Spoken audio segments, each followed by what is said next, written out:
Hello everybody, I'm back out here with my two Harbor Freight greenhouses, 6 foot by 8 foot times 2.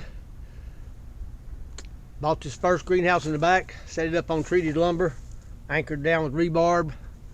And I created a Facebook group called Greenhouses and Gardens. 160,000 members in that group, and that's how it got started. I created it when I bought the first greenhouse, 2016.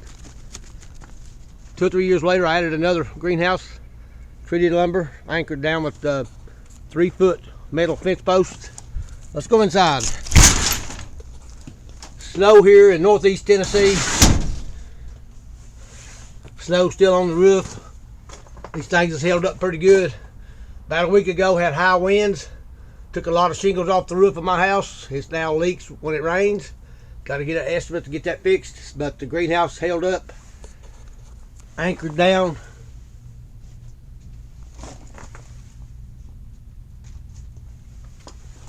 Fence post, anchored it down, screwed it into the wood. Got some curly mustard growing.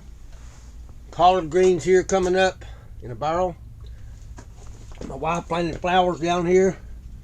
I've got iceberg lettuce, butter crunch lettuce trying to come up. Got this shelf here, and this shelf barrels when I used to try to raise fish. Christmas lights. Put bags in between the two to block out the air till I get it fixed better. Took a cutting off a bush out back, trying to raise a bush from it. Been doing some cast iron cooking out here. Coleman stove. Mixed up some applejack, ground cinnamon. Cooked that in this stainless steel pot. So just a review of a Harbor Freight greenhouse covered in snow.